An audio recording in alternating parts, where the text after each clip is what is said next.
Assalamu alaikum. Peace be upon you. Bismillah ar-Rahman ar-Rahim. I absolutely had no idea I had a little one. What's it called? She knows exactly who she is that tunes in to my broadcasts, at least sometimes. She was telling me yesterday. So I wanted to say Assalamu alaikum. You know who you are. It's so cute, mashallah.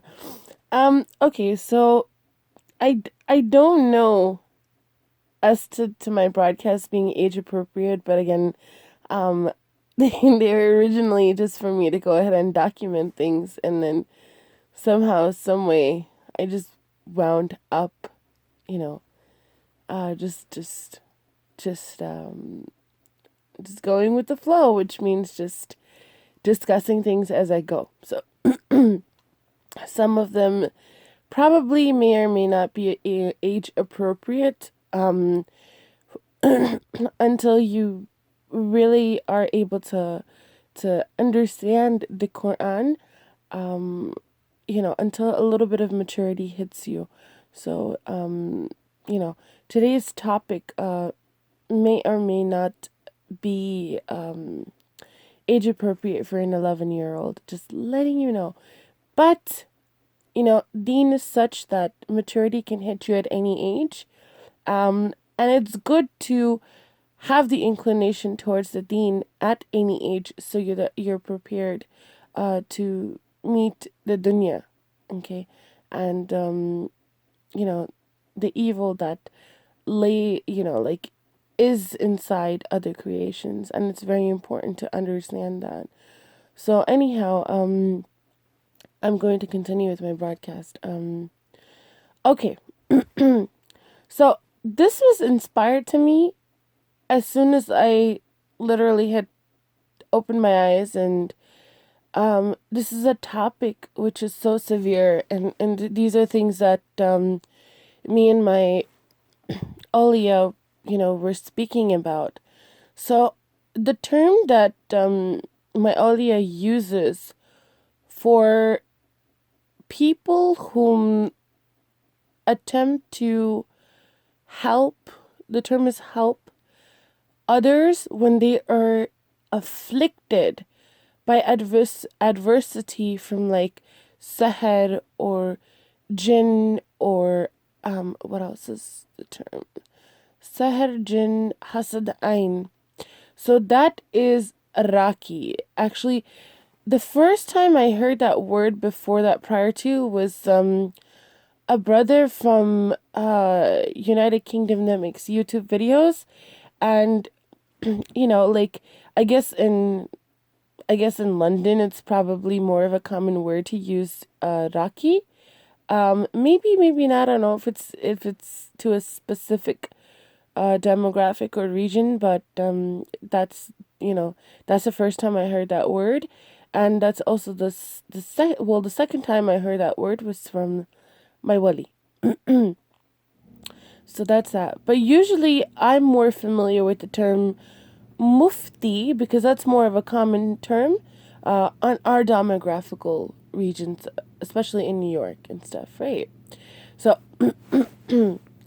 now I want to tell you the knowledge that I have about, like the muftis and this and that, because I've had an experience with an individual from London, who at that time, I guess, his guru, or I call it guru because it's not really guru, but I'm going to just use the word guru, was a mufti as well. And that time I was, how do I say this? I was very well known to the point where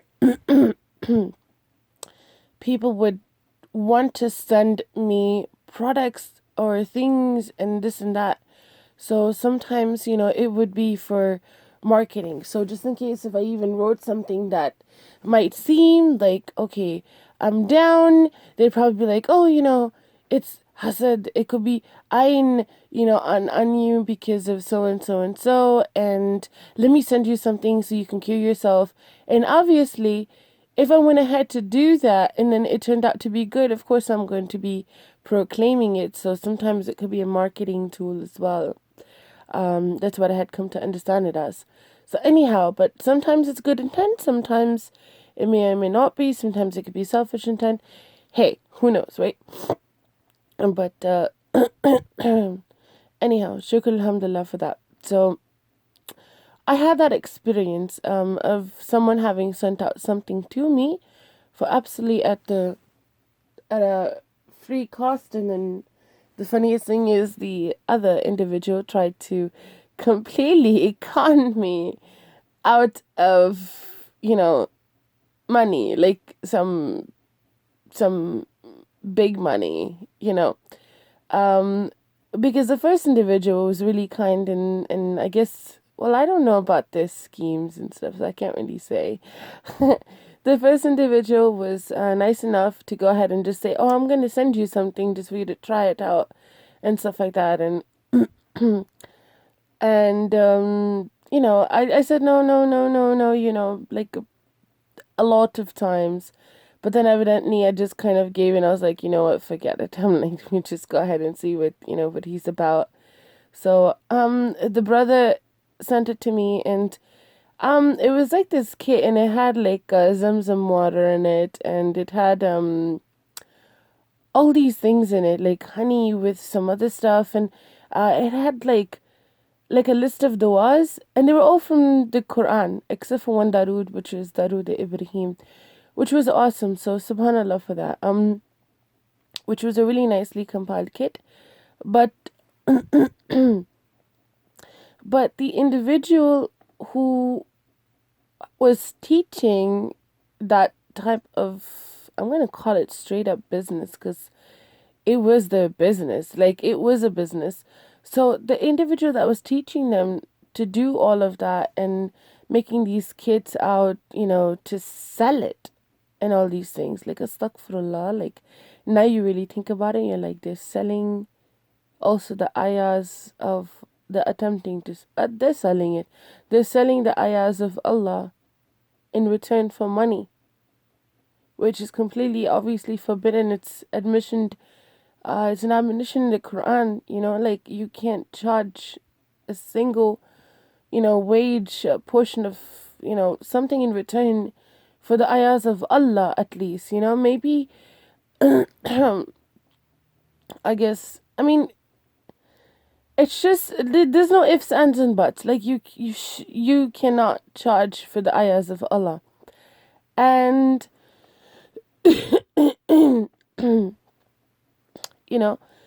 had these people been going out to people and preaching this would have been better. But obviously, in that kit, there was ayahs of Allah, and I did, what's it called, I was curious. So obviously I took upon it, and I was like, okay, well, if some sort of adversity of Ain, because I am very, very, very, that time, very well known.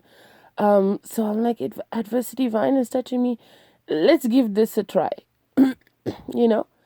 And those were like my beginning, not even like beginning days, not even beginning days of like, putting my feet into Islam again, and to kind of be curious. I was just a nice girl who was like, okay, there's a bunch of nice people that I thought they were nice people that wanted to help me out. Actually, one of them was really nice. The other one was like, blah. Anyhow, so I went ahead and I did the dua for like 40 days, like Surah Fatiha, Surah Falak, Surah Nas, and I didn't stop at 40 days. I continued to do it, and that was the 1 year. I tell you, when I say this, everything, like, after reading the Quranic ayahs, things started changing. It's like I just, like, everything, my skin was like, absolutely amazing. When I say amazing, it was already pretty nice, but in the sense that it was amazing to the point where I was like, glowing and stuff. Anyhow, long story short, So that was my first, that was my first, and of course I never dealt with them again ever, but peace and blessings upon the ones whose intent was good, and for the good doer, may Allah subhanahu wa ta'ala inshallah reward them in as per his system and how he judges and rewards. But I must ask, right? So anyhow, even if I don't ask, it doesn't matter because it goes into the account books, right?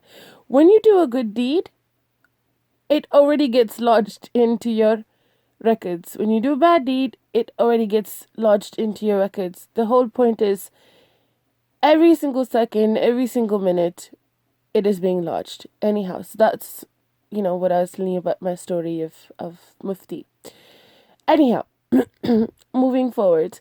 So my wali also, won't get into detail, but my wali came across, or, we were just, I'm not going to get into my wali's details, but they have, like, previous knowledge as to what a Raki is, and subhanallah, when I say this, like, my wali has nothing to do with what you would imagine what other people go to.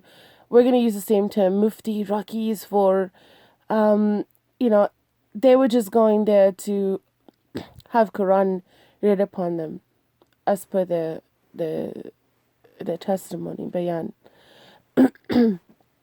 Sorry, Shaheed.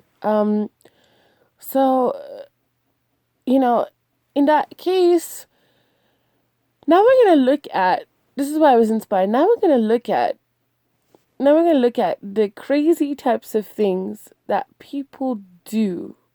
Okay, people do when they go to muftis or rakis and they are not what Allah subhanahu wa ta'ala would truly describe those of the people of ilm. Okay. Alright. So, I'm going to read this verse out to you, and it says, Bismillah ar-Rahman ar-Rahim. It's Surah Yunus, verse number 107. And if Allah touches you with hurt, substitute it with any other word that substitutes with, like, hurt, adversity, there is none who can remove it but He. And if he causes it to reach whomsoever of His servants He wills. Okay. And it's going to continue on, but so it's giving you both situations. It's telling you that if He wants to have or allow the harm to touch you, or even not allow, but sometimes even to bring it upon you, right? Based on, like, karma, if you really think about it, because karma does exist in terms of what you do is something that you're requitable for also in this dunya, right? So, but, it's also giving us the opposite. Like, if He wants goodness to come to you, then there's nothing anyone else can do to stop that goodness. But we're going to focus on, and if Allah touches you with hurt, adversity, there is none who can remove it but He. Right? We're also going to think about another portion of it. And we're going to think about, Allah subhanahu wa ta'ala doesn't ask us for a wage. When He gave us this Quran, this glorious, this magnanimous, this Quran in multitudes of, like, ilm, the cure to, this is the cure to humanity. Like, if you want good, if you want, removal of, ill If you want anything you want, the answer is in this Quran, right? So if we see this, we see that there is Surah Falak in it, Surah Nas in it. There's uh, Ayatul Kursi, what people call Ayatul Kursi, right? What's it called? And in Baqarah, right? This wait, it is in Baqarah, right? Yes, of course, it's in Baqarah. I think it's in Baqarah. don't, don't. I'm just being lame right now. Okay, so you will see that there's many verses in the Quran where you're able to say, make dua, supplicate, right? For in the manner of how you can ask Allah subhanahu wa ta'ala for protection against hasad, against ayn, against jinn, against evil inclinations, waswasa, all these things, right? So that was given to you already within the book. Okay, already within the book.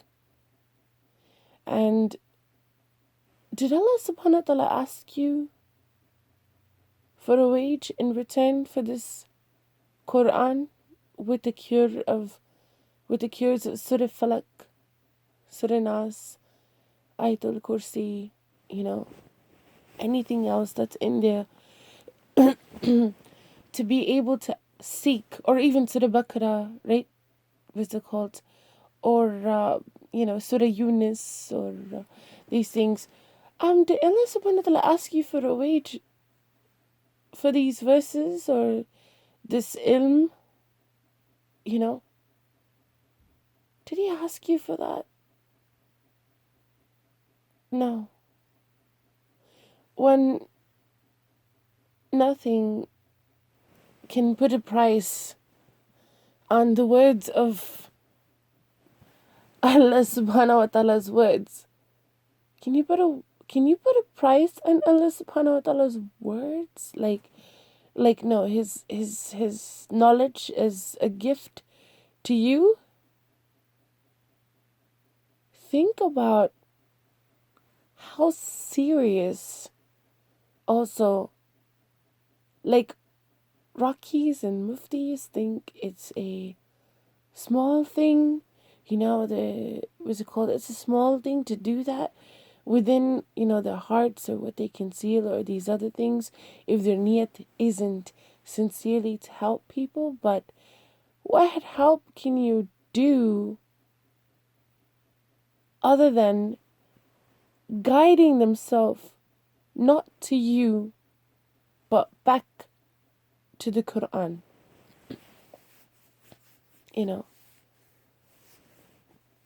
And you think about it, you're like, well, I thought about it, and I was like, these people are doing, like they're asking for a wage for the verses of Quran. Instead, they'll ask you for big money, man. It's like almost like astaghfirullah, it's like fortune tellers, and it's like these psychics, and it's like these, man, they really like rip you off for money. Huge freaking money. They rip you off for money, and it only causes you harm.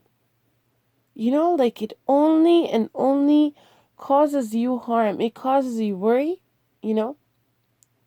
causes you worry. Oh, how you gonna pay that off?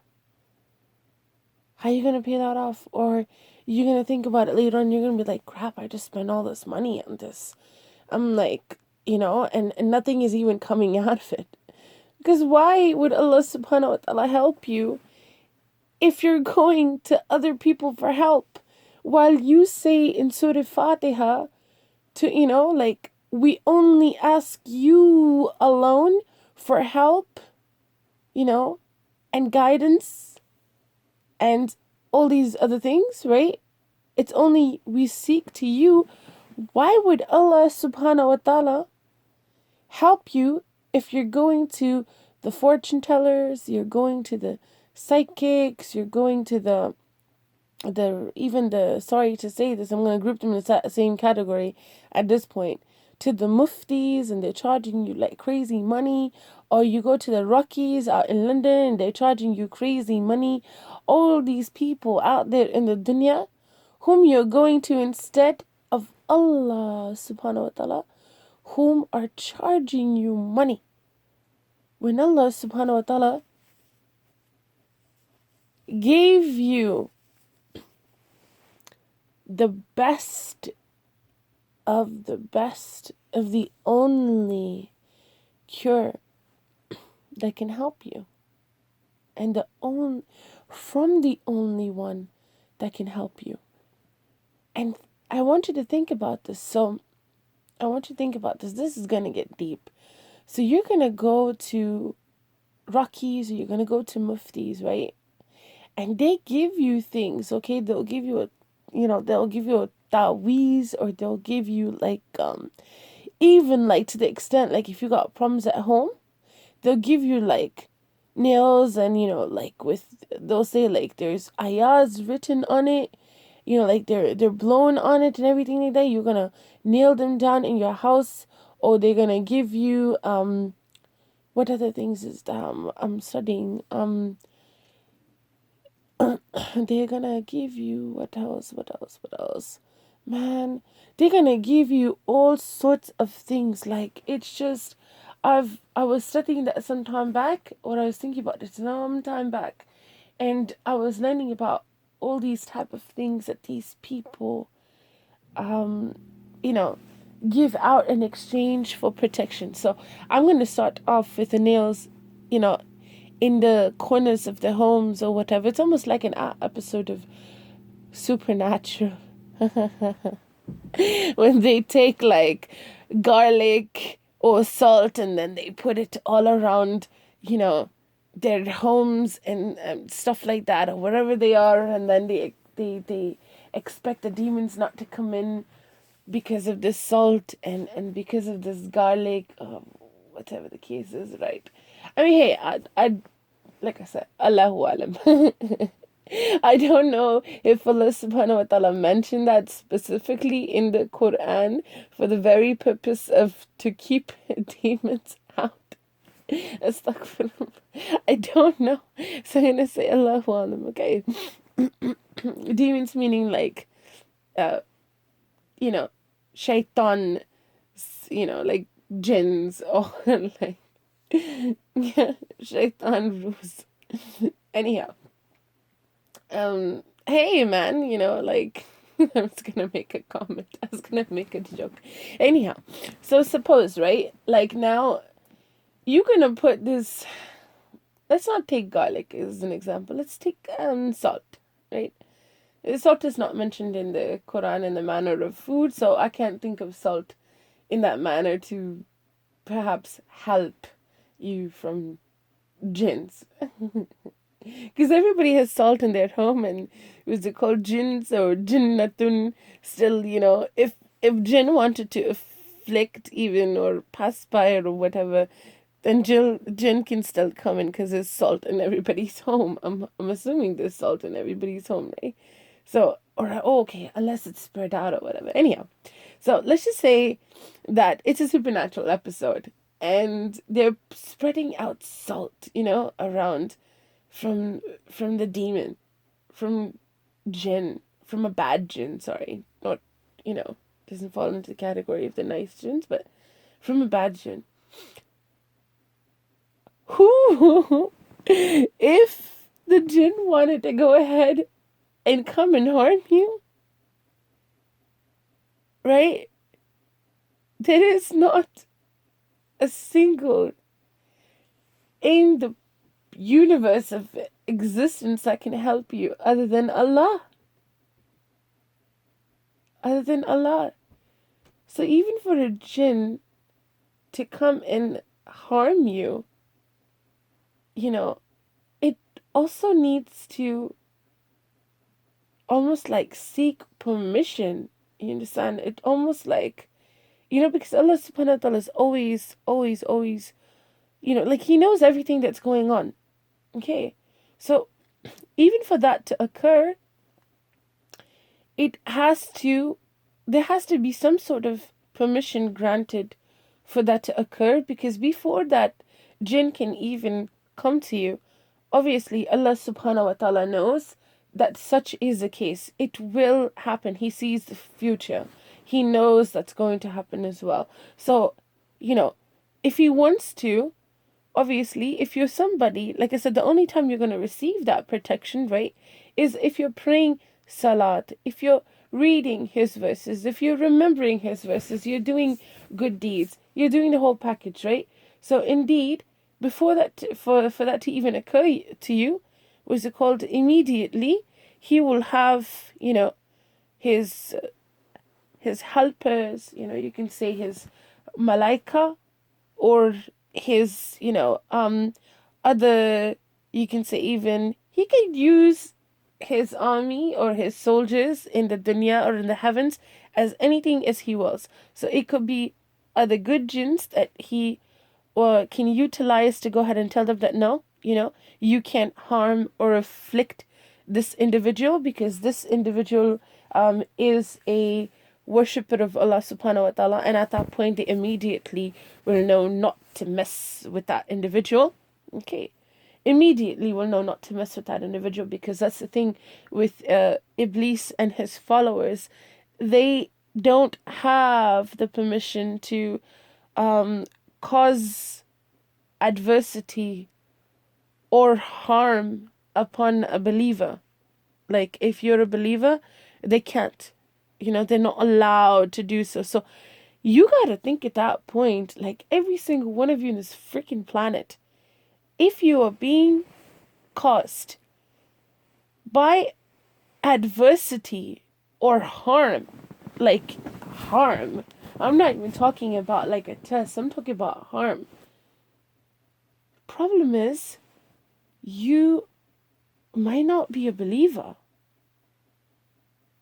You might not be a believer. So now you have to start questioning your own faith. You have to start questioning your own faith. And you have to start thinking, yo, man, why are all these things constantly or at all happening to you?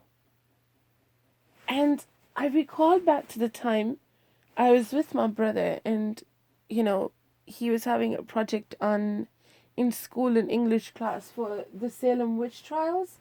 The whole class had to watch some video movie type about it, and what's it called? They had to write an essay or something like that of that sort as to why it had occurred. And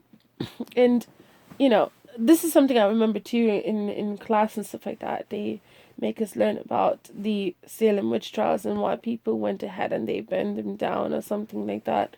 I think it was in Massachusetts, Boston. Don't remember. It's got to be something to do with Massachusetts, Boston, because I remember it was like pilgrim, like it's like a pilgrimage setting, like a pilgrim setting. Like American pilgrims. The first to come upon the 13 colonies. Right. So, interestingly enough, in that movie video, when we were watching it, because, I was helping him out for his classwork, I saw that there were these, what looked like these black, black shadowy thingies that were entering upon the people in the town, right? But they were only entering upon the people of the town that were not good people. That's exactly what was stated in the dialect of the transcript of the movie. So those black things, those shadowy thingies, whatever, they were only entering the bad people. So it wasn't touching the good people. And then you think about it, you're like, wait a minute, you're like, hold on.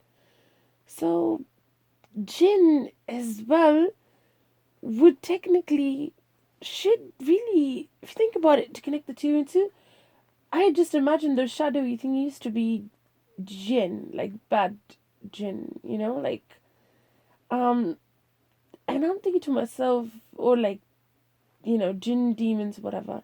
And I'm like thinking, wait a minute, so bad jinn or bad demon, spirits, rules can only afflict those that are not good people.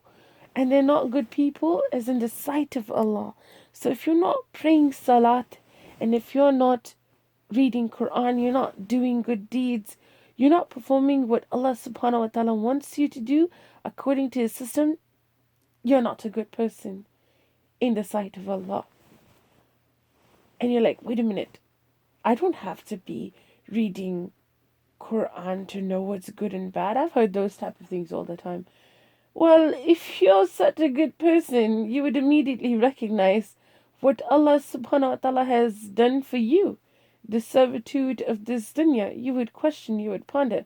So if you're not even being grateful to Allah subhanahu wa ta'ala for everything that He had done for you and created for you in this dunya, you're not a good person, because technically, at that person, you're a self-glorious person, or you kind of like think that all of this happens on its own, magically.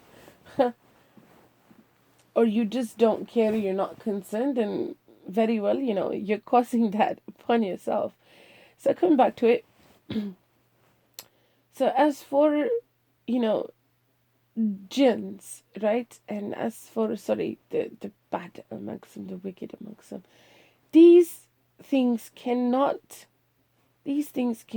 afflict without the permission of Allah, or they cannot afflict a good person in the sight of Allah. You understand? And why would Allah subhanahu wa ta'ala allow a jinn who wants to afflict an individual for that to occur? Or bad things like hasad and ayn and evil inclinations and a misfortune or any of that sort to afflict an individual? Okay? Two reasons. Only two reasons I can think of. You are a terrible individual, or you are somebody that's, misguided. You're misguided because you chose to be misguided, and on top of that, Allah let you continuously to be misguided into whatever that you want. Your heart has a disease, you want to, suppose you want to lie, Allah subhanahu wa ta'ala will increase your disease in your heart of lying. Okay, suppose you are an adulterer and you want to commit adultery, you want to do all these things, Allah will increase, astaghfirullah, the disease that's within your hearts. Suppose you're somebody who is jealous, or you want to give hasad or ayn to somebody else, Allah subhanahu wa ta'ala will increase your hearts for your disease. You understand? It's your heart that has a disease, man. Wake up. So if you're any of these categories, people, and astaghfirullah for people who have all three and then even more of these in the category, astaghfirullah, astaghfirullah, astaghfirullah. And so adversity and harm can only afflict you if you're not a mu'min or a mu'minati. I'm just going to kind of keep it at that. I'm not going to go on to say, okay, it can still afflict you in other means of like tests and not tests. I don't think so at all. I don't think God will test you. God can test you with the good and with the evil, because we see that in the example of Harut and Marut, you understand? And they came down to test the people, and what they had was evil. Like, it was magic, and it wasn't good, but they were given given a reminder that, like, you will be tested with such. So I think in everything, like, even if he tests you with the evil of it, he will remind you and give you an admonition, a clear admonition, that if you do such, this is what will occur to you. You understand? So I don't ever think that that's, the case where you don't receive a reminder, for someone to go ahead or something to warn you before you tread that path. Sometimes you're so evil or whatever that probably the reminder came and you just don't remember. Or sometimes maybe it doesn't happen. Maybe you're just so wicked it probably doesn't happen. Maybe it's just like you're so wicked and you're just doing wicked things. That God, like I said, those are the type of people that God increases the disease in their heart. So if you're so wicked and you're a thief and you're an adulterer and you're a liar and you're all those things Allah subhanahu wa ta'ala considers as sins, and you're doing all those things, right? Allah subhanahu wa ta'ala just forget about giving you or haven't been giving you a reminder. Reminder already came, warners already came. But in terms of individually, you know, you're so wicked, you're doing all those things. Allah subhanahu wa ta'ala is letting you become misguided, increasing, all the bad things that you want to do. So he's even increasing it. He goes like, you want to destroy yourself, go ahead, I gave you the goodness and you turned away from the goodness. So, in that sense, that's how I can assume it has. But okay, so we far stretched off to the topic, but I'm just giving you the types of things that occur because I've seen it happen in people as well, that they continue to do all these things and then they just keep getting worse and worse and worse and worse, and then these people even blame God for it, or even blame mankind for it. Actually, no. The problem is maybe you're being tested with the evil and you decided to, stick to that evil and become even more evil. Like, why would God want to help somebody who is going to be a hypocrite and then blame, that there is evil that exists within the earth, within mankind and creations, it's all your fault, when you yourself are just as capable of being even more of an evil person? Like, okay, sorry, like I said when I said this is not PG-13, okay, somebody, astaghfirullah, like, forgive me for bringing this up, okay, somebody comes and molests you, and pardon me, forgive me in advance for this, but it's an important topic, because I've actually seen this type of behaviorism, like, I can't say directly directive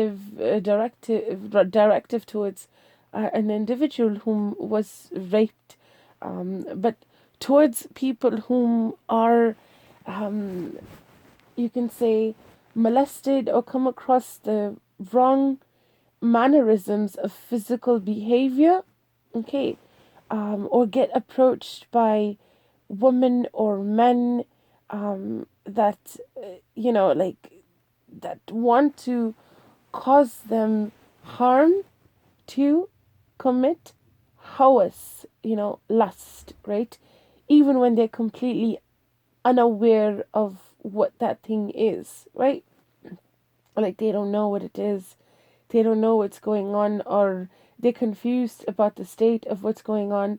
And so I'm going to address somebody who is an individual who may have been, the term is raped, and they were raped without a proper psychological consent, the allowance of such to occur. Okay, what happens is, now that individual, I'm just giving an example of what I had seen in today's time. Okay. And I've come across, uh, like I said, this, I've come across so many people in this dunya to understand these stories. So what occurs is that this individual was raped, okay, and what happened later on was, instead of them turning towards God, right, instead of them turning towards God, that individual went on to do even greater evil, right? Even greater evil than the individual. Of course, there's nothing more eviler than the person who, you know, rapes you and what's it called?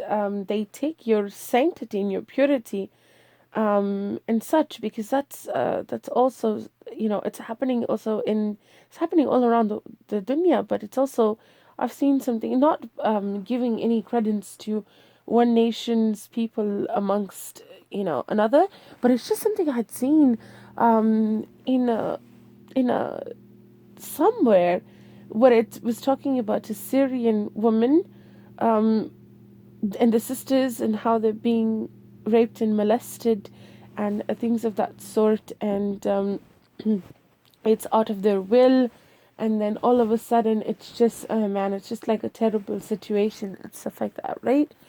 And this defiling had also occurred apparently during the time of Fir'aun. Okay, so it's not something that's new.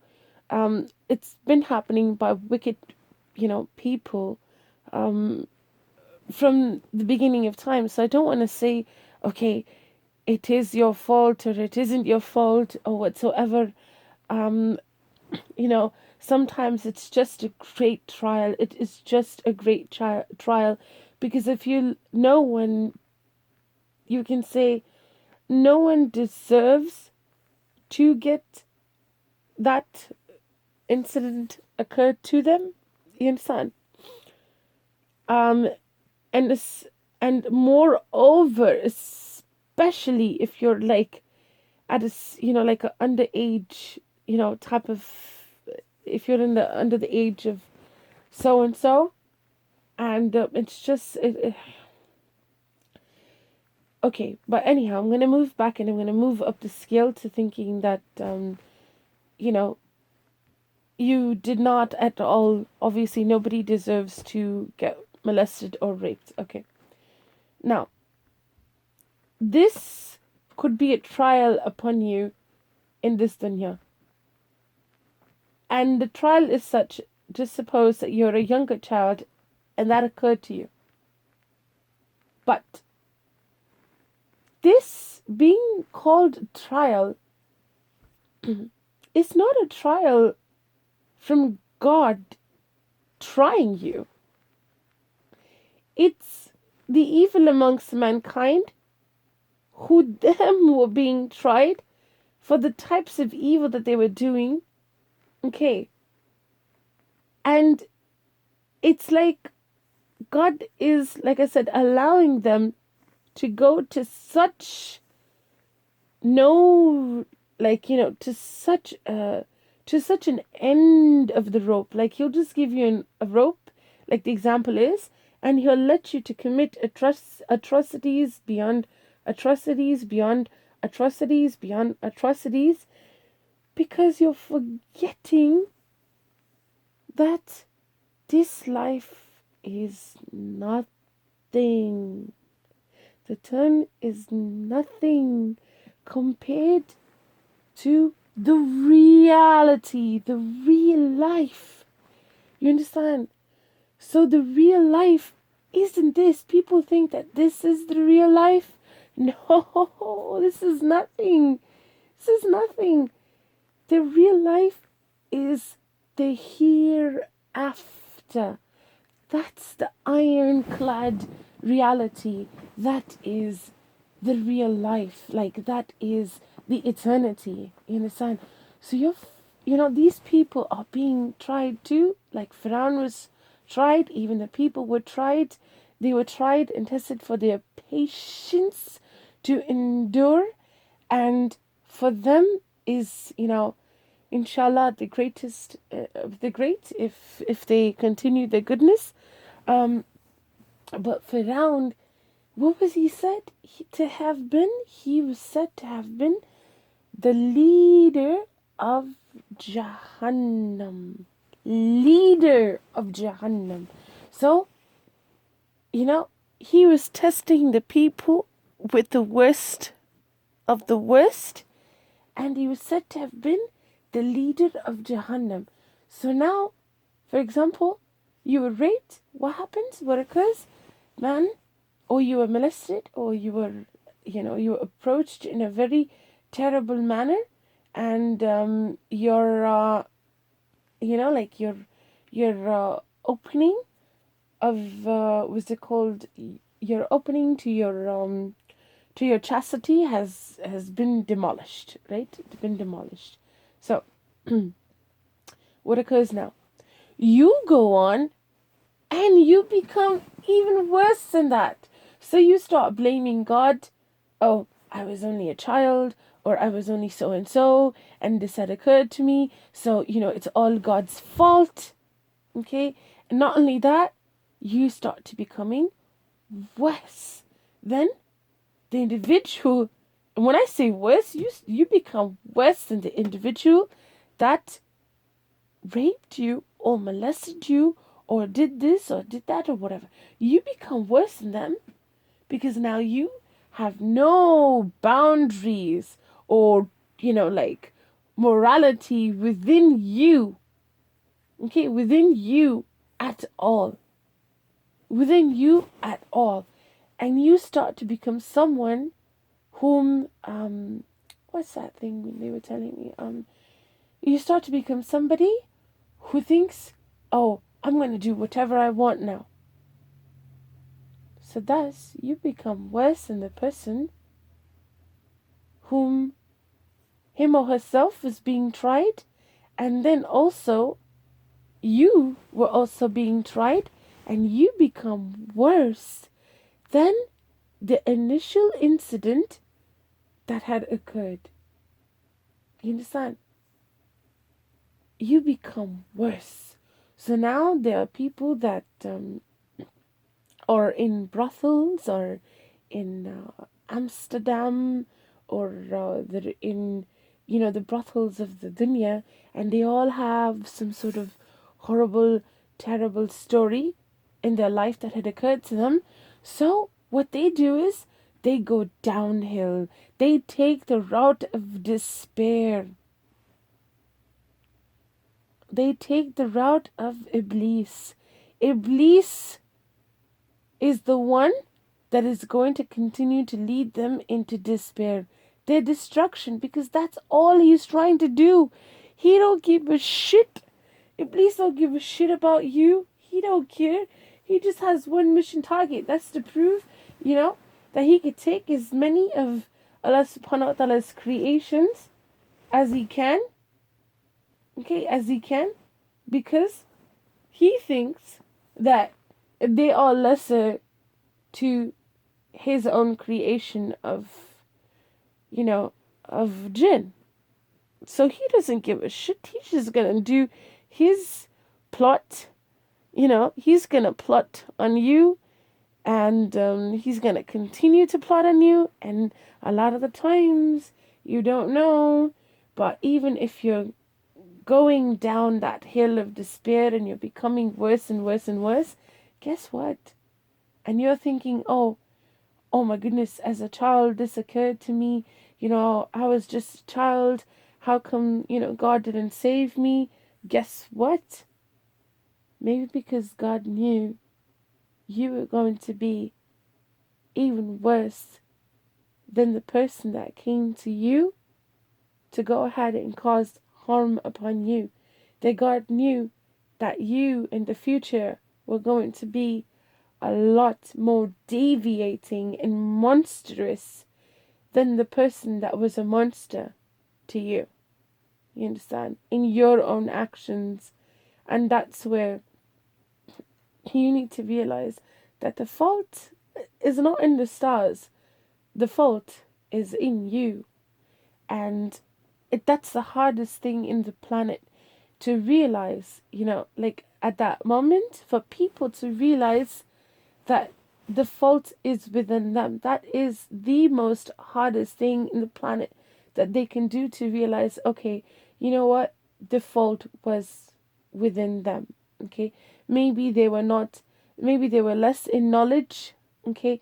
Maybe there must have been other situations that were going around, and they took to something that was not good, or things of that sort. You understand? It's, you know, you won't recognize it maybe now, but if you reflect back on your life, you can at that moment. Or if you reflect back, you don't really have to wait till Yom Al Qiyamah to receive your books and to see your story of your life. You might not even want to see it, but for those of you, who will see it, you don't have to wait till then, because that's too late. You understand? You can, ask God to show you that which had occurred in your life. And the reason why you need to do it is because look, going into the state of despair and adversity. I know we started off with one other topic and we ended up in this one, but I guess that's how he works, right? So you're going down that state of despair. You don't want to do that. You know why? Because you would rather have some chance to heal, right? Some chance, some mercy from Allah subhanahu wa ta'ala to maybe at some point take you out of that state, to pass you a rope and to get you out of that quicksand that's taking you down. Oh, it's almost like, you're in quicksand and you're thinking, oh man, like, there's no way out of this. You understand? There's no way out of this. I'm just going to die because I'm already in quicksand, And you don't want to do that, because you are leading yourself to Jahannam. It's like 100% you gave up, and 100%, oh, there's no chance for me. I'm going straight to Jahannam. That's, I guess this is just my destiny, No, you would rather have some chance than no chance at all. Some chance, you hear that? Some chance, then no chance at all. Some chance, then no chance at all. And greater than that, God says, if you come to me, you're already forgiven, okay, for your deeds, as you're repenting, and your bad deeds are being turned into good deeds. So God is telling you, take that some chance, because that some chance is that chance that is, you being forgiven. Your bad deeds are turning into your good deeds. You understand? Your bad deeds are turning into your good deeds. So the more you excel towards it, inshallah, guess what? You go back to a baby. You go back to becoming a mu'min, a believer,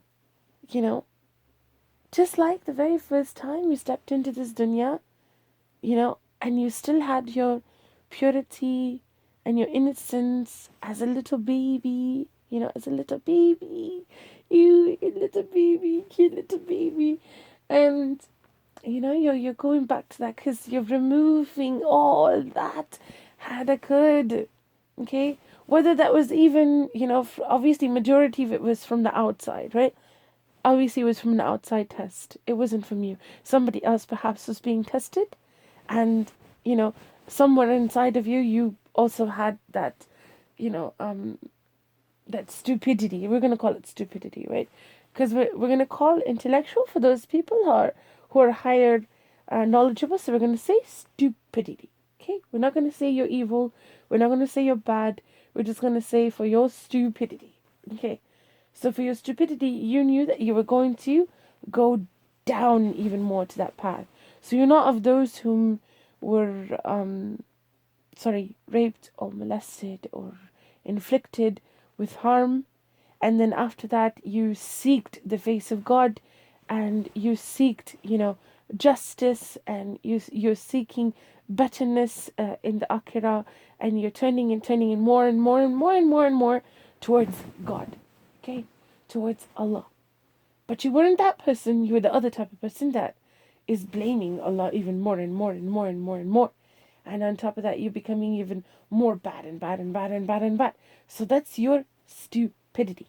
So if you're one of those people and you became that stupid person to blame God and then also, turn more and more and more and more away from God, then that's your stupidity. So now we're going to come back and we're going to think that, you know, you now all of a sudden this euphoria of the reminder opened up to you, and now what you're going to do is you are going to start to think, man, if I had done this route, I am going to obviously completely be consciously dead, as you already are, right?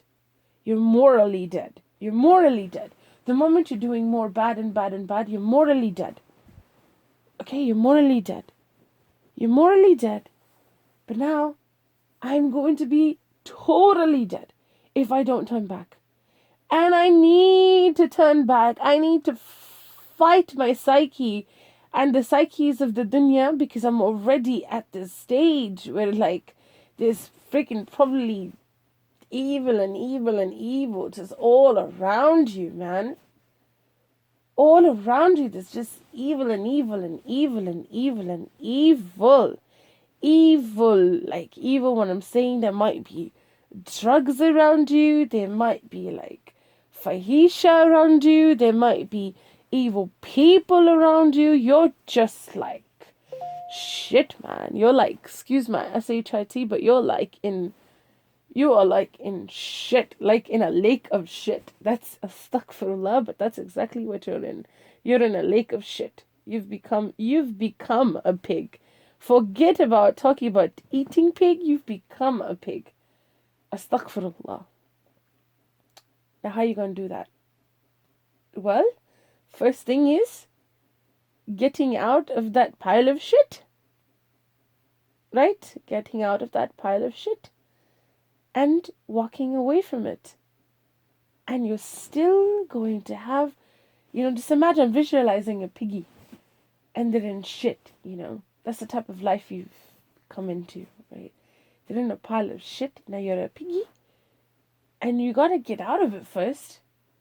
And then you got to start walking in all that.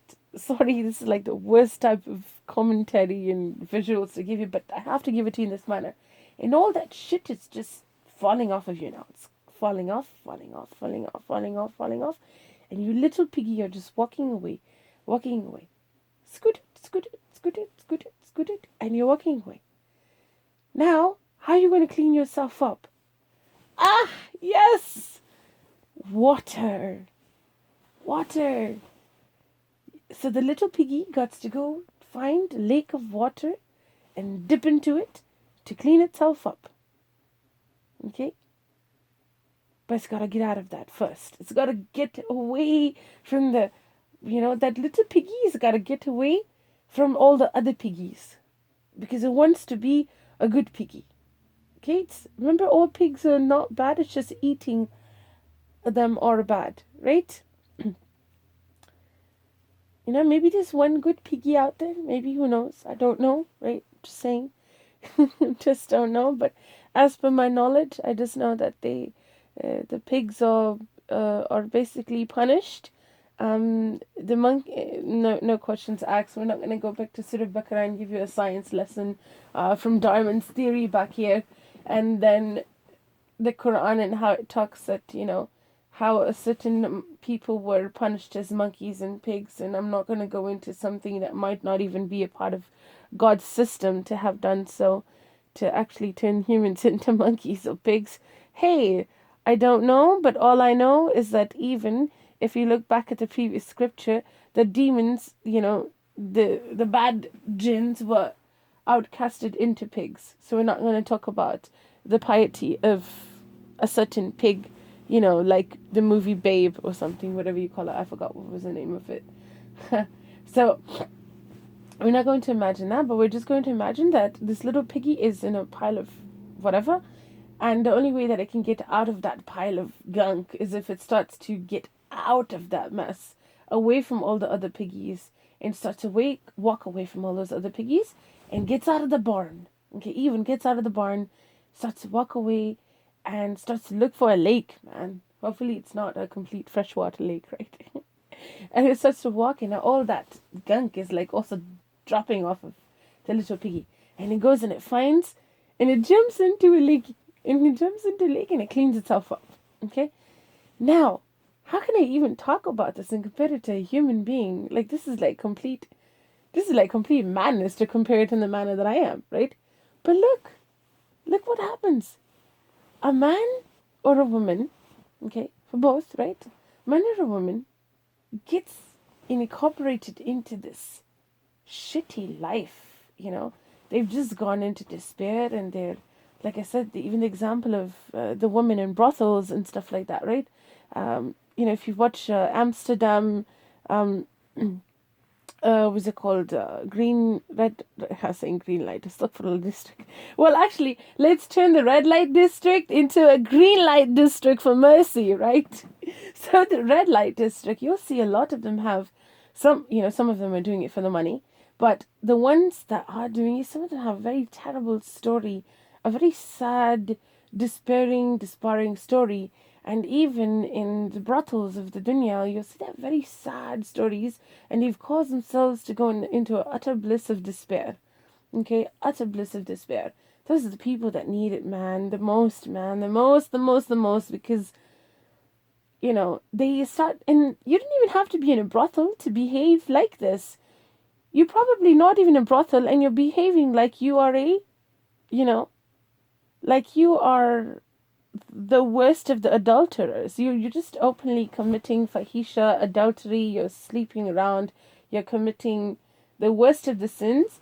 So it doesn't even really make a difference, because you're doing the same exact thing, except, they're doing it for a livelihood or something of that sort. You understand? So, astaghfirullah, which should never be the case, because livelihood comes from God.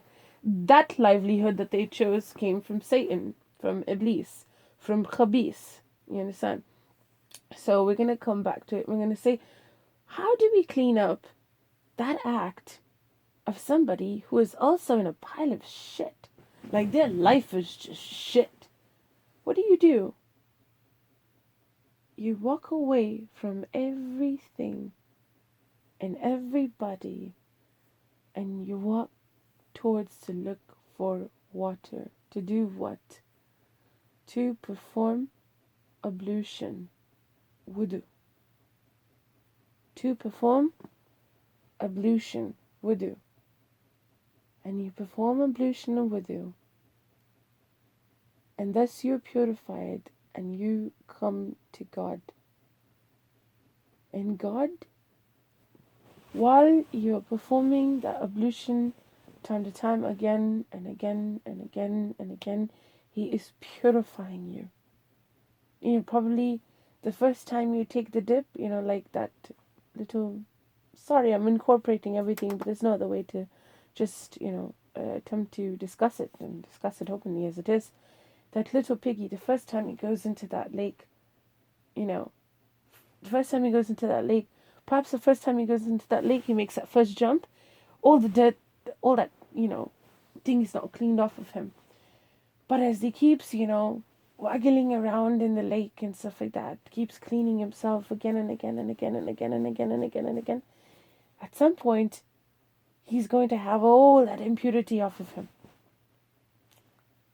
Just like that human being, just keep coming, keep turning, keep performing ablution, keep coming to God, keep coming to God, keep coming to God. Everything, all your impurities will come out of you. All your impurities will come off of you. All your impurities will come off of you again and again and again and again and again, until you have the nur of Allah, the nur of Allah, the light The light will reflect. The light will even reflect upon your skins. When you're doing it with sincerity, the light will even reflect upon your skins. And it's not just like a light, oh, you're light-skinned and oh, I'm talking about white. No, that's not the case. No. That is like a layer of white. Not even kidding you. A layer of white, of light. White. Not white like some of you idiots think. If I'm giving this and I'm talking about it, oh, I'm light, I'm white-skinned. No, you're not white-skinned. You're light-skinned. I'm talking about, noor, like light white, like translucent, white, like, I don't know, like cloud white, or even beyond that. Like, it's just unexplainable. So that will start to occur. The more and more and more and more and more and more and more you come to him. Now, if you don't have that light upon you either, and you're praying and praying and praying and praying and praying, and you've been praying for years, maybe there's something wrong with the way you're praying too. I'm just saying. Maybe something is wrong with the sincerity. Maybe you're just a robot. I don't know. But I'm talking about for the movements, right? The movement and such. Anyhow, but Allahu Alam, right?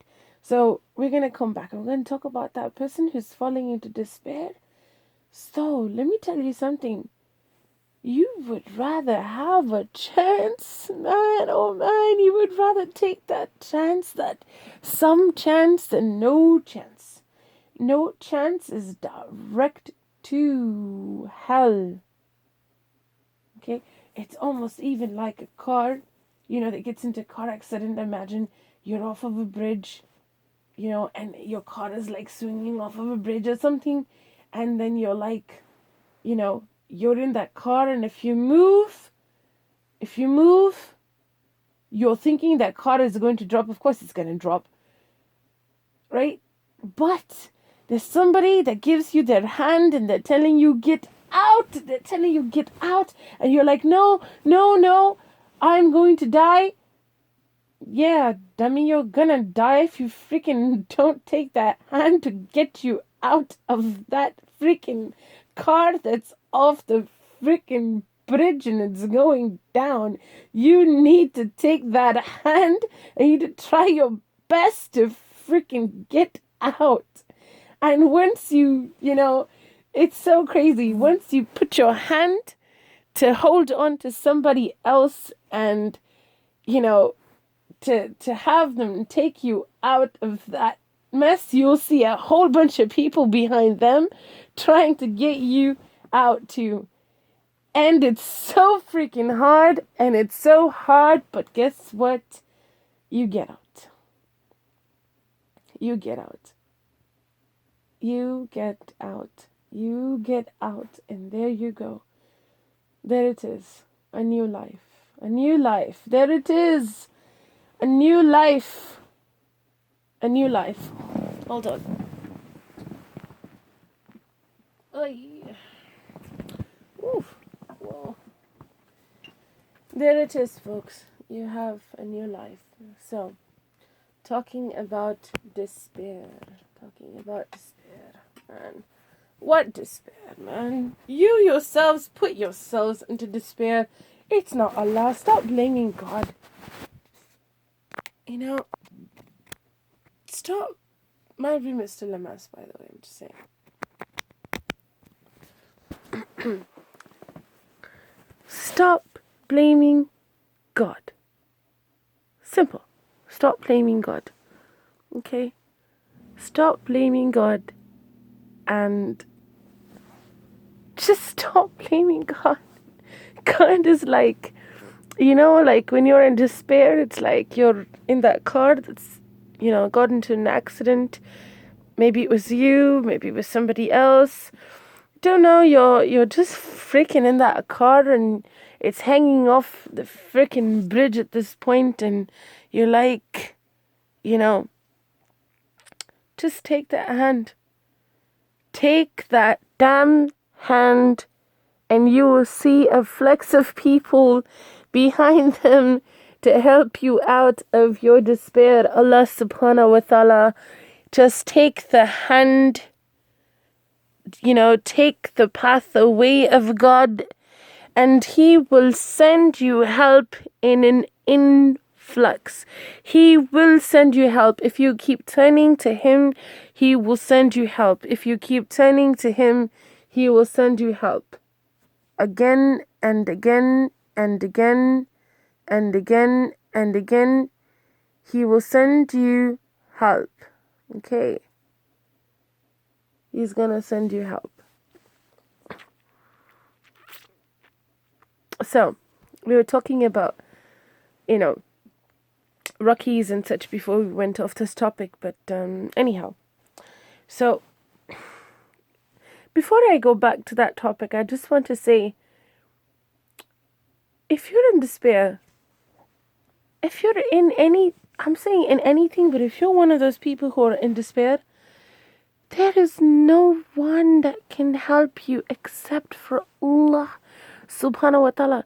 He might use people to give you a hand, like I said, to get you out of that place, He might use whatever He uses to send you that help, Somebody, and you recognize them, by the words they speak. So if they speak the words of Allah, that is the goodness, that is a true system, it's not falsehood. So if, Allah subhanahu wa ta'ala sends you, if you're asking Him for help and He sends you a human being even, right, that speaks the words of Allah, that is His sign for you from God that He's helping you. You understand? So it could be in the form of a person. It could be in the form of a, like an opportunity even, of a job. Sometimes you're doing haram things, or sometimes you're doing whatever it is, right? So you were in Amsterdam or something, and now all of a sudden you got out of that situation, and all of a sudden, there's suddenly a new opportunity that opens up for you. So now that's a sign of Allah. That's like a sign from God that He's watching, He sees, you're making your effort, you're trying to get out of your stupidity. Forget about, who did the car accident, forget about who hit you, or if it was you, of course, or whatever, man. Forget about it. This is probably one of the best examples I ever came up with in my life, the example of a car accident. But forget about it, yo. Save your life. And now all of a sudden a job opportunity comes up, and it's a nice, decent job opportunity. Take it, because this is a sign of Allah, His mercy to help you to get out of your state. And now you might not recognize it, but that's Allah. That's Allah. So Allah's, soldiers are in the dunya, they're everywhere. His help is everywhere. His mercy is everywhere. You just need to look forward to it. You need to tap into it. You need to hang on to it. You need to hang on to it like it is a rope of mercy, exactly how it's described. Hold on to the mercy of the ropes of Allah, and come back up. This is where the life is, when I mean the life is, like when you're in the despair, right? And like you're falling off that bridge, right? In that car because of whatever accident that happened. And the life isn't down there at the bottom of the river, or the, bottom of the river. It's not down there. There's no life there. Life is with hope. Life is with faith. And all those people, that's a sign of life. Life is up there when you grab somebody else's hand, okay? And in such, we see it also when you grab, the mercy of Allah subhanahu wa ta'ala, when you grab the ropes of Allah subhanahu wa ta'ala, that is life. You understand? Not despair. Despair is the bottom of ocean. It is death. Despair is death. So grab the rope of Allah subhanahu wa ta'ala, grab His mercy, and you will see life. You will see better things. You will see goodness. You will see good things, great things. And this time, you will be protected because now you know. Now you know. Now the moral, now the intellect has come in. Okay, you know what? Well, first things for sure, I'm not going to be driving on that left lane anymore or in that right lane. I'm going to be in the middle lane. So even if there's an accident, I'm pretty safe, right? So you got some logic in your mind.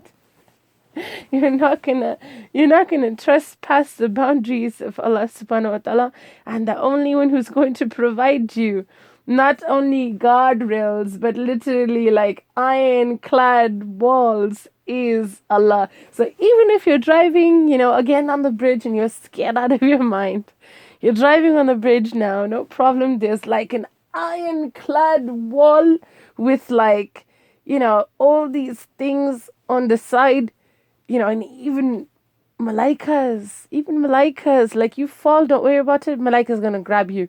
He's gonna grab your ass and he's gonna put you, back onto the, he's gonna put you back onto the bridge. Okay, so then Allah subhanahu wa ta'ala creates He creates a like a protection, because adversity cannot touch it upon, because you have the ayahs of Allah, the word of Allah, the reminder of Allah subhanahu wa ta'ala to protect you. And you understand? So that's when we're going to come back to the Rocky, we're going to come back to the muftis, whatever, these people. So I always had this question of all these people that go there. I've seen people come back to me and they're like, oh, this was given to me, that was given to me. And I used to be like, don't wear that taweez, man, don't do it. And I used to tell them that. And I used to be like, wait, did they tell you whatever it is that they've given you? Like, what is that? Like, they've just told you, but they didn't tell you what's in it, or they didn't, like, that's when I didn't even know, like, Islam to that level, you understand, to that deep connection that I wish to have until death, if Allah allows it. So, Allah will, right? He guides whom He wills, He misguides whom He will. So, in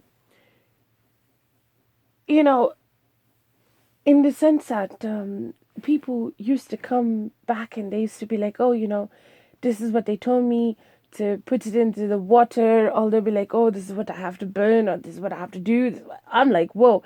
I'm like, but what is this? I'm like, what does it say? And I never told them anything, and I used to question all the time, and I used to scratch my head like I'm scratching my head right now. And I'm like, what are these people sending them with? Like, some was like freaking pure. Like, I don't want to call all of them magicians, but it's like, magicians, man, you don't know their tricks. You don't know their tricks. What are their tricks? Man, once you come to Allah subhanahu wa ta'ala, you start to understand these tricks are for kids. Like that cereal. These tricks are for kids. You start to realize, you're like, whoa, man, you're like, these people, they never told you to come to the Quran, man. These people could have just given you the best thing in the planet, and they never told you to turn to the Quran. They never told you to turn to the Quran. They told you to turn to them. You understand? To dish out your money. Okay, a Raki is going to help you, there's service charges, or a Mufti is going to help you, there's service charges. No problem. All right, let's move on. Then they're going to give you the ayahs of the Quran. Oh, man. Even then, I'm going to write out some things in saffron. I'm going to do this. I'm going to do that. Blah, blah, blah, blah, blah, blah, blah, blah, blah. Whatever. There's service charges. Yo, bro, you think about it. You're like, man, like, for you people out there, you're turning to them. But there's a fee. for everything. There's a fee for everything. You donate, that's a different story, you know? You donate, but sometimes even in the name of donations, man, these people are racking up crazy salaries because this is all about the emotion. This is all about life. People, people start to see, you know, some sort of goodness at first, don't even realize the misguidance and deflection that they're gonna come across later on. You know, it's like, maybe maybe they're possessed by jinn, and the jinn will go away for a little period of time, and now they're all excited. These people in London, man, they got a huge problem out there. I'm telling you, I watch these videos, I'm like, shit, London is like infested with like, London is like infested with like demons, bro. Astaghfirullah. Yeah, and you think to yourself, you're like, you're like, you're like, oh, you're good because now the jinn went away.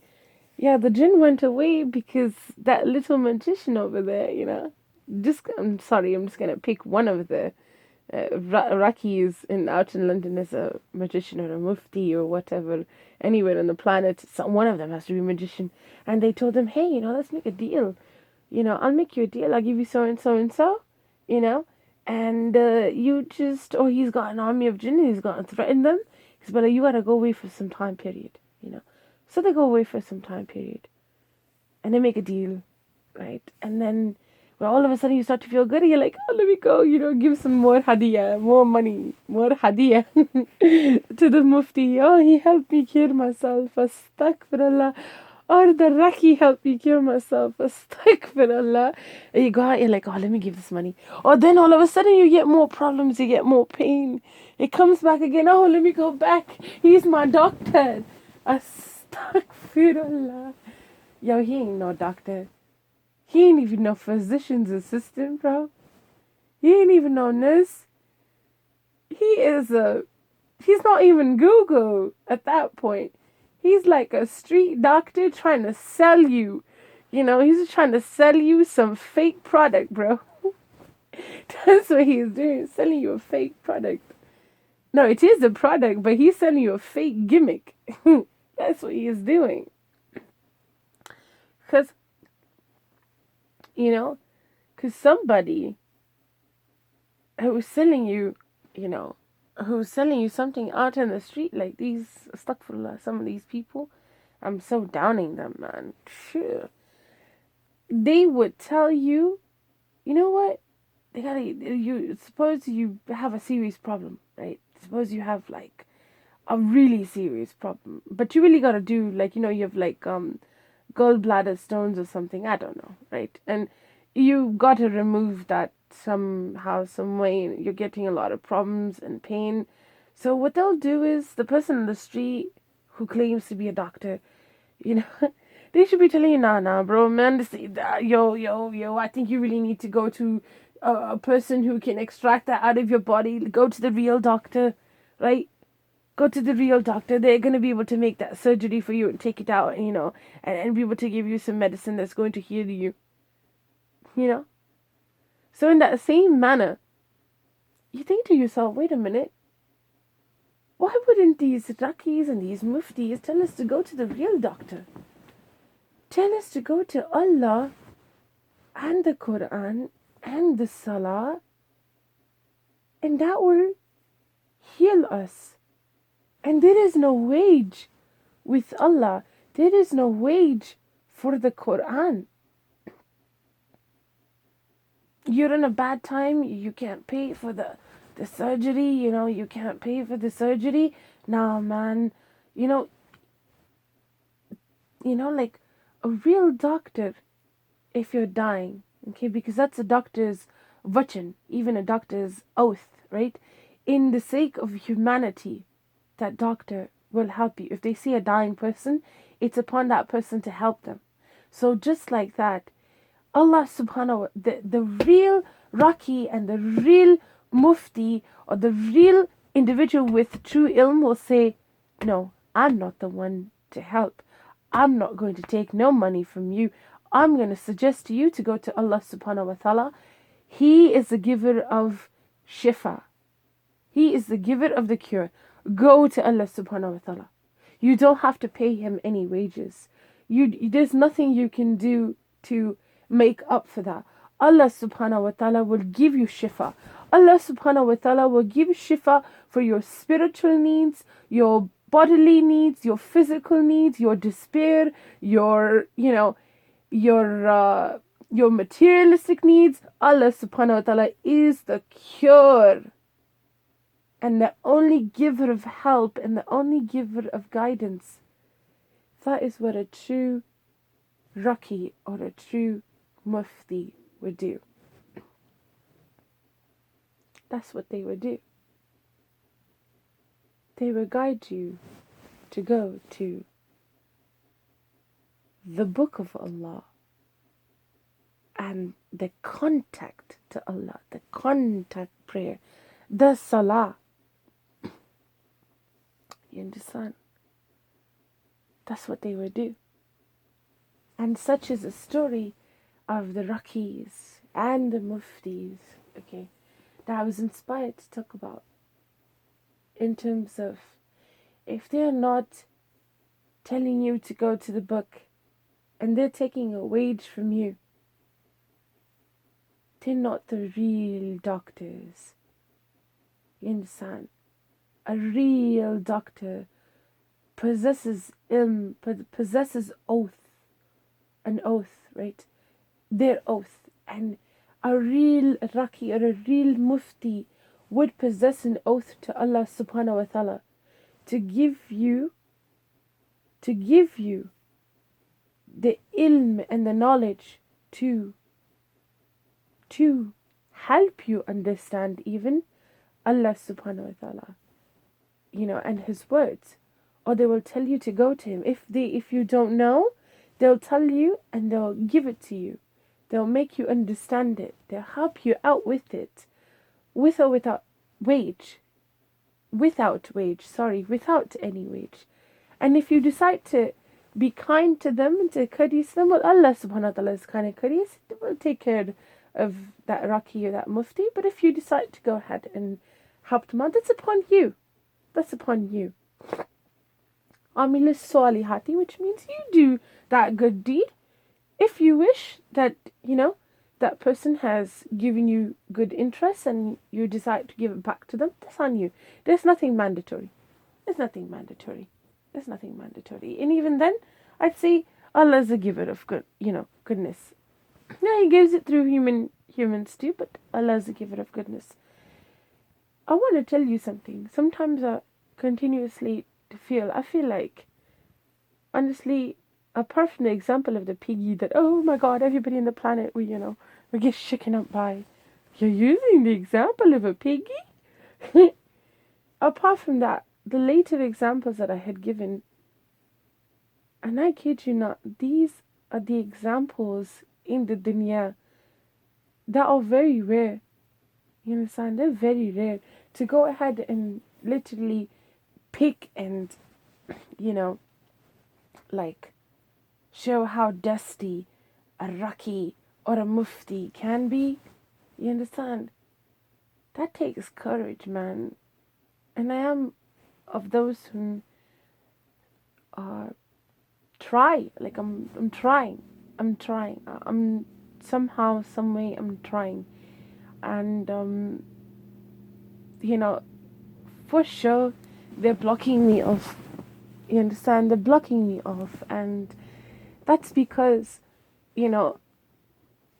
the words that come out of me, trust me, the type of, like, I'm trying to give that hand as well to others to come out of despair and to come out of the crap that they were in their lives, because at some point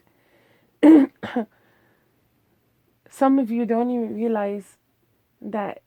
Did you know that some of you that are in the worst of crap in your life can actually be of those that are in the closest to the word of Allah subhanahu wa ta'ala? Because of your journey, your your trials and your experiences, like all of these things together can actually make you nearer to Allah subhanahu wa ta'ala. Did you know that? Did you know that you actually have a chance to be of those whom are amongst close in nearness? Because once you come out of that despair, maybe you will sincerely start to question, you know, the the the nearness to Allah and also the word of Allah. So when you start to sincerely do that, your piety within you will probably even start to incline, because look, this is what happens. You already when you were going down to that, I'm going to call it abyss, like we learned that term yesterday from the Revelations, right? That abyss. When you were going down to that abyss, you've already witnessed the worst of the worst, right? You've already witnessed the evil. So you know what the evil does to you. You know what the evil is. So once you come out of that evil, you don't feel like going in back to that evil ever again. You feel like, nah, yo, let me run to the good. You just want to turn more and more and more and more and more to the goodness because you like it. You like, hearing about even Jannah. You like hearing about the words of Allah subhanahu wa ta'ala. You like hearing all this goodness. It starts to touch you. The goodness starts to touch you in your heart, in your curiosity, in your inclination of wanting it. It's like, when you start, like to hear what Jannah is about in the Quran, right? And you keep reading about it. Maybe not at first, you're like, whatever, you kind of, astaghfirullah, you kind of felt like you witnessed a little bit of Jannah while you were in your period of despair, because you're like, you got to do anything you wanted, right? Yeah, Jannah in your mind, because that Jannah also probably came, like if you're in a brothel, or if you're not in a brothel but you were behaving like that, that Jannah in this dunya in your mind also came with a lot of diseases, you understand? So that Jannah also came with a lot of bad things with it, so it's like, if you're doing drugs, it came with a lot of shit. You might have,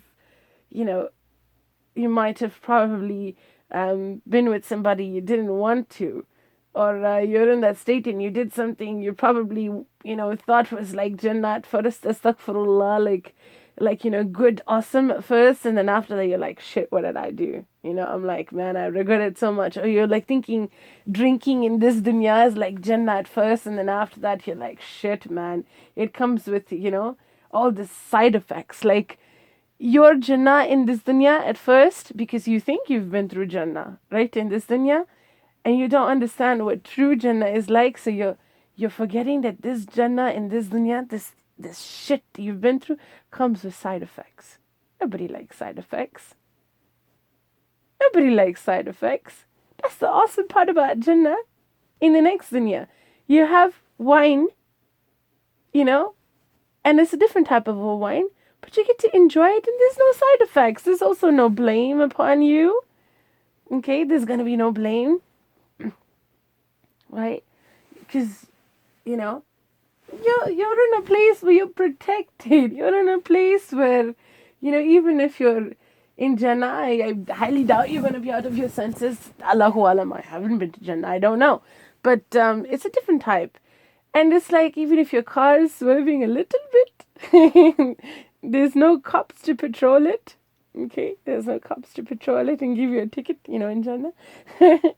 But there's probably angels, like, okay, you're having a little bit of a good time with your wine and Jannah. Okay, let's just swerve the car back in the right direction. I don't know, I'm being very silly, I'm sorry. But in the essence that, here in the beginning, when you start to read about Jannah, maybe if you're one of those people that witnessed everything in this dunya, astaghfirullah, right? You don't understand Jannah at first immediately because you thought you already had it. Astaghfirullah, la hawla wa la quwwata illa billah, na'udzu billah, right? but, but, but then you start to realize as you reflect and ponder and those verses seep in, you're like, man, you know, Jannah. Maybe a verse will come and remind you, man, Jannah. This place is going to be a place where you're going to have a spouse that will not look at anyone at all. The gazes are going to be lowered, the intentions are lowered. You're like, wow, man. You think about maybe all the girls you've been with. Or maybe you think about the spouse you've been with. And they didn't lower their gaze.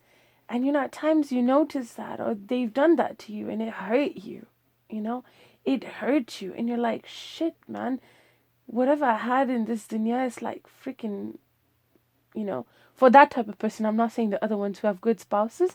You're like, you had garbage in this dunya. You're like, man, you had freaking garbage in this dunya. You had, women, that were like completely deviating. They even forget about deviating themselves. They allowed you to deviate. They didn't walk away from you to teach you a lesson or to give you betterment or to hurt themselves to teach you a lesson and to stay, for you, with you, by you, waiting for you or something. I don't know. Like, sorry. Maybe they went and they moved on and they didn't have no sabr and stuff. And it's like, or women that were with you while you were deviating, maybe you wanted to do some exploration in this dunya and they explored with you, with other people, those type of deviating things that occur in this dunya. It's an open, it's not a trivial topic. It is the reality of this dunya. So you're with these deviating women or you're with these deviating men that they want you to do these things. They want you to reject the word of Allah. They want you to come out of it so that you're able to do what so you don't stop them from doing it. You don't make them feel guilty for doing it, and they themselves are so deviating. They want you to come out of that state and be devious with them too. So you think about the partners, or you think about the people you're with in this dunya, and you're like, astaghfirullah. You start to feel disgust over that. You start to feel like, sorry for them. Even. You start to feel sorry for them. Not only do you start to feel sorry for them, forget it. You start to think about, man, you start to, little by little, you start to dream, man, does Allah subhanahu wa ta'ala really, if we clear all this impiety out, if we win this challenge, with Iblis, if we prove ourselves to be truly the good of the creation and we are with Allah subhanahu wa ta'ala in His word, in proving that what He thought about mankind, that He created, was right. If we prove Him to be right, which He is right anyways, He will be right regardless. He has His good believers already.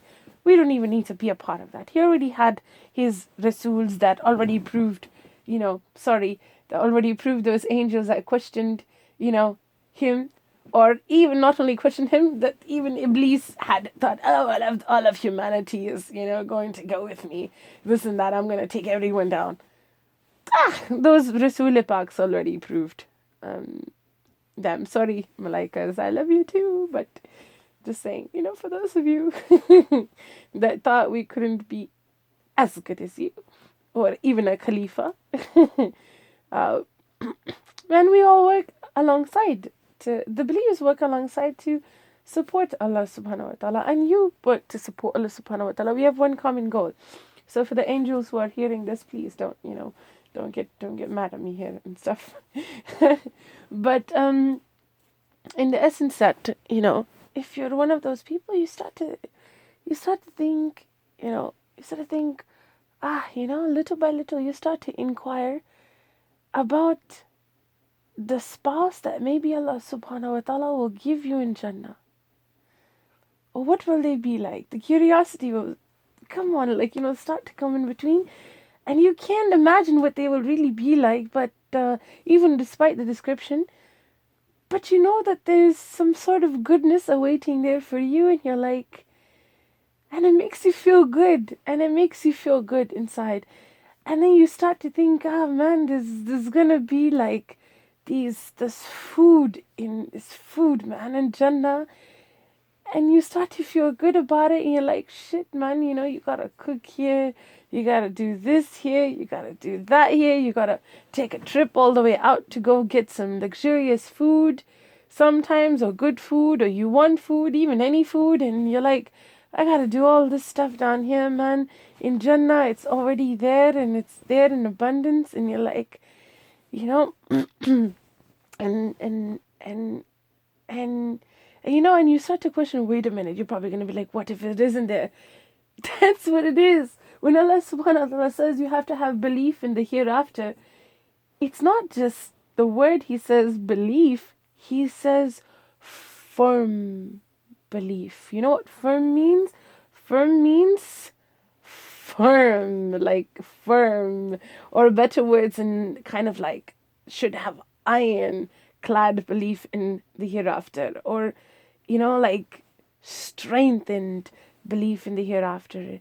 And you start to see how Allah subhanahu wa ta'ala describes the food.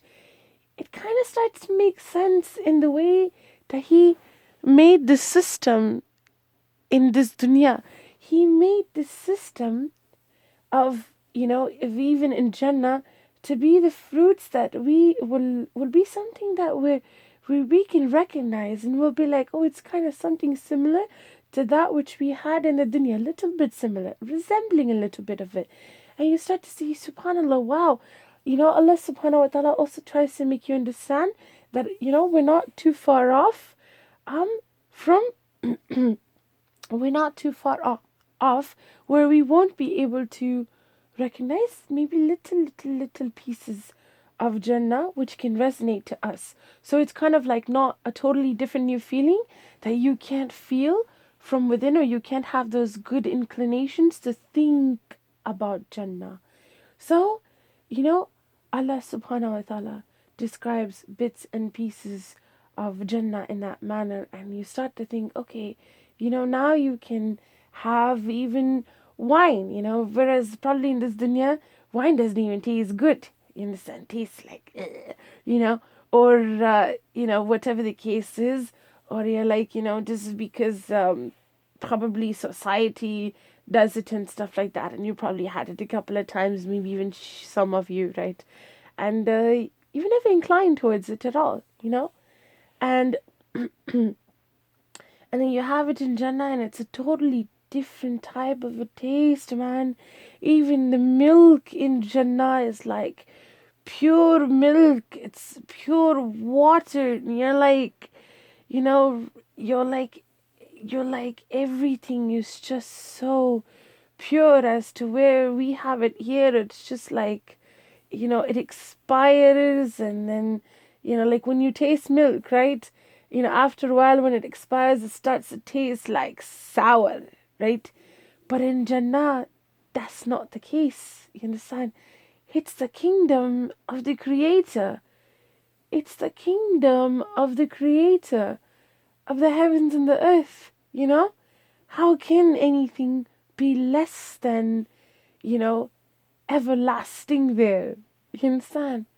So these are the type of things, like even the goodness here, when you come into His state, the state that He tells you that you can be in, in this dunya, when you receive, when you start to incline towards the way and the goodness, you will start to see glimpses of goodness in this dunya, and, you will start to get a glimpse of it, and all this despair will go away, and all this negativity will go away, and, just make that hijr, that move for Allah subhanahu wa ta'ala.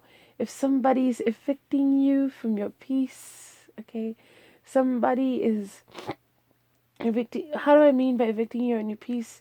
whoever it is, man, could be anybody in the planet. Allah subhanahu wa ta'ala says it could be your kin, it could be your parents, it could be your brothers, it could be your sisters, it could be your spouses, it could be anybody.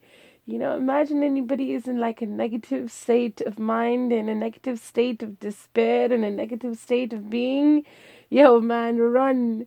Like, put your foot on the gas and be out like some sort of psychopathic murderous killer is behind you in the car, and all they're trying to do is just like ram the car into your car, like the movie Nocturnal Animals, which I thought was going to be so damn good, and it was like the worst freaking movie in the planet.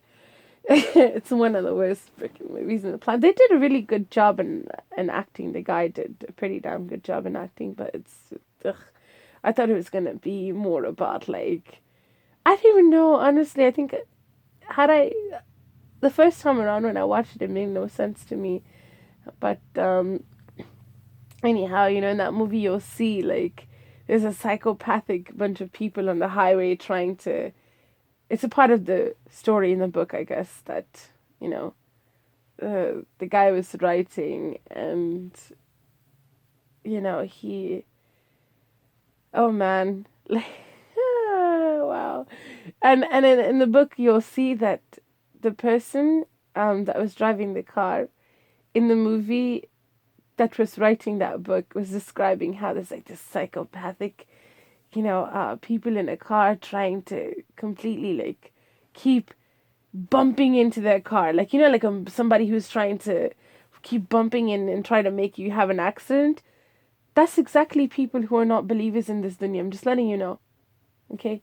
If they're not even submitters or even believers, I'm saying believers. If they're not believers, what they're doing is, they're having fun on the highway and they're overtaking you, or they're trying to slam into you, or they're trying to, like sometimes like, like things of that sort, man. Like they have no boundaries, Like the speed limit is 65 and you're going 65. Yeah, okay, you'll even go in 70.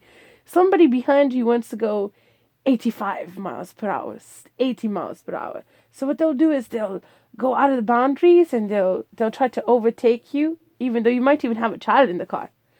And they'll try to overtake you, and they will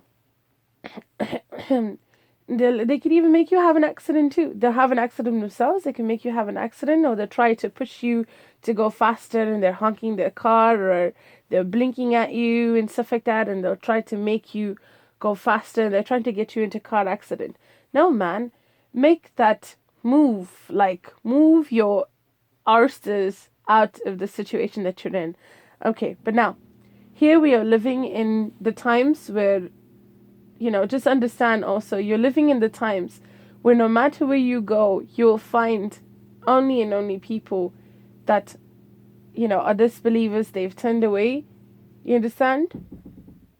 But honestly, what I would do is I would make a shield of Salah, my shield, from all of the dunya. Anywhere I go into the planet, anywhere in the dunya you can go, even where you are right now, your shield has to be your salah. Your shield has to be the remembrance of the ayahs. That's your shield. Those are your, that's your remembrance. And there is still places in this dunya where you can go to, to just step out, to go into the goodness. You understand? Even if you're in a nation that's faltering, you can still go out to other nations still. You still have the opportunity to do so. Also in the sense that, if you're around just terrible, terrible, terrible people, you still have the opportunity to move, get out, move, and get away just from all of those people. And even if you go to a new place and there's people like there as well, okay, at that point, if I can't say move again, at least I can say just keep to yourself. That's it. If you can't trust nobody and they're not inclining towards goodness, if that's not there, just keep to yourself. And Allah is always with you. Remember, God is always with his believers all the time, all the time, all the time. You understand? If he is who you go to for everything, and he is your best friend, he's your doctor, he is your, if he is your everything, you understand? If he is your everything, right, and you don't let anybody else interfere in between you and him, then believe it, you will be successful, and you will overcome whatever it is, that you're trying to leave out from the state from. Okay, so let's just end with that in the broadcast. Let's wrap it up and let's finish it off, because I'm also not feeling too well. So Allah Hafiz, peace be upon you.